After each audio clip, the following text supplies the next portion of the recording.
اعوذباللہ من الشیطان الرجیم بسم اللہ الرحمن الرحیم۔ السلام علیکم۔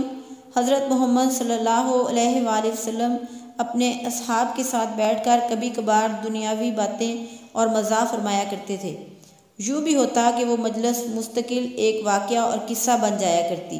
ایک مرتبہ نبی اکرم صلی اللہ علیہ وآلہ وسلم اپنے رفقا سیدنا ابو بکر صدیق، عمر فاروق اور عثمان کی معیت میں علی کے گھر تشریف لے گئے۔ سیدنا علی کی اہلیہ سیدہ فاطمہ نے شہد کا ایک پیالہ ان حضرات کی مہمانداری کی خاطر پیش کیا۔ شہد اور خوبصورت چمکدار پیالہ، اتفاق سے اس پیالے میں ایک بال گر گیا۔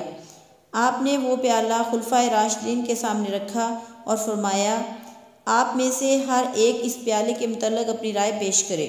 ابو بکر صدیق فرمانے لگے کہ میرے نزدیک مومن کا دل اس پیالے کی طرح چمکدار ہے اور اس کے دل میں ایمان شہد سے زیادہ شیریں ہے، لیکن اس ایمان کو موت تک بحفاظت لے جانا بال سے زیادہ باریک ہے۔ عمر فرمانے لگے کہ حکومت اس پیالے سے زیادہ چمکدار ہے اور حکمرانی شہد سے زیادہ شیریں ہے، لیکن حکومت میں عدل و انصاف کرنا بال سے زیادہ باریک ہے۔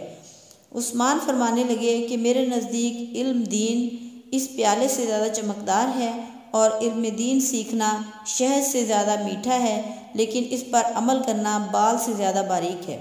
علی نے فرمایا، میرے نزدیک مہمان اس پیالے سے زیادہ چمکدار ہے اور اس کی مہمان نوازی شہد سے زیادہ شیریں ہے اور اس کو خوش کرنا بال سے زیادہ باریک ہے۔ سیدہ فاطمہ فرمانے لگی کہ یا رسول اللہ، اگر اجازت ہو تو میں بھی کچھ عرض کروں۔ آپ نے اجازت دینے پر فرمانے لگی کہ عورت کے حق میں حیا اس پیالے سے زیادہ چمکدار ہے اور اس کے چہرے پر پردہ شہد سے زیادہ میٹھا ہے، اور غیر مرد کی اس پر نگاہ نہ پڑے، یہ بال سے بھی زیادہ باریک ہے۔ کیا خوب ہی محفل تھی۔ جب خلفائے راشدین اپنی رائے کا اظہار کر چکے تو آپ کی طرف متوجہ ہوئے۔ ادھر سرکار دو عالم صلی اللہ علیہ وآلہ وسلم کے لب مبارک اور زبان نبوت سے یہ الفاظ مبارک نکلے کہ معرفت اس پیالے سے زیادہ چمکدار ہے اور معرفت الہی کا حاصل کرنا اس شہد سے زیادہ میٹھا ہے، اور معرفت الہی کے بعد اس پر عمل کرنا بال سے زیادہ باریک ہے۔ ادھر زمین پر یہ مبارک محفل سجی تھی، ادھر رب ذوالجلال سے جبرائیل بھی اجازت لے کر آ پہنچے اور فرمانے لگے کہ میرے نزدیک راہ خدا چمکدار سے زیادہ روشن ہے، اور اللہ کی راہ میں خرچ کرنا اور اپنا مال اپنی جان قربان کرنا شہد سے زیادہ شیریں اور اس پر استقامت بال سے زیادہ باریک ہے۔ جب زمین پر سجی اس محفل میں سب اپنی رائے کا اظہار کر چکے تو جبرائیل امین فرمانے لگے کہ یا رسول اللہ، اللہ تعالیٰ بھی کچھ کہنا چاہتے ہیں۔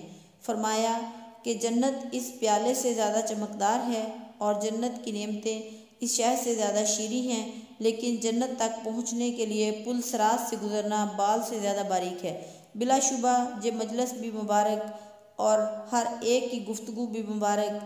اس مجلس میں جہاں آقائے نامدار تھے وہیں صحابہ بھی تھے۔